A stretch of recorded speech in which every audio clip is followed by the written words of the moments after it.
Umuhanga yaravuze ngo ibintu bya mbere nkenerwa mu buzima naho kuba, ibyo kurya n'ibyo kwambara. None nkuzaniye imari nziza, inzu nziza igezweho kandi iri ahantu heza cyane mu karere ka Kicukiro mu murenge wa Masaka, neza cyane hafi ya Dubai Port.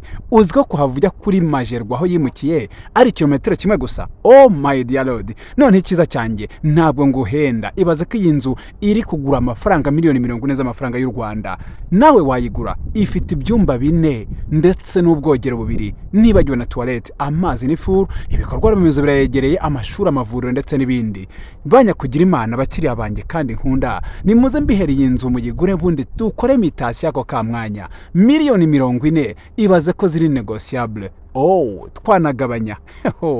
Duhamagare kuri nimero yacu biroroshye 078 31 65 13. Oh, reka tubifurize gutura heza, muze duture mu murenge wa Masaka mu karere ka Kicukiro, aho ngaho ni mu mujyi wa Kigali. Miliyoni 40 gusa ziri negotiable. Murakaza neza, umukiriya n'umwami. Bakiriya beza, twabazana imari zidasanzwe z'ibibanza biri kuri promosiyo i Masaka hitwa y'Abaraya, miliyoni 3,500 gusa. Ngwino nawe uguremo icyawe. Ngwino kandi Rusororo ahitwa Ruhanga, iwabo w'iterambere rigezweho. Promosiyo iracyakomeje, miliyoni 9 zonyine z'amafaranga y'u Rwanda, tugakora mitasi yako ka mwanya. Komisiyoneri abigize umwuga witwa Mfasha Dusenge Jean Claude ati munyarwandakazi nawe ugendera u Rwanda, ngwino ngutuza heza. Mbazi inzu gurishwa ndetse n'ikodeshwa zirahari kandi ku bwinshi. Amahitamo azaba yawe, iwacu umukiriya n'umwami. Mpamagara kuri 0788 77 14 57. Mfasha Dusenge Jean Claude ati murakaza neza maze tubahe ibyiza.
Não pode.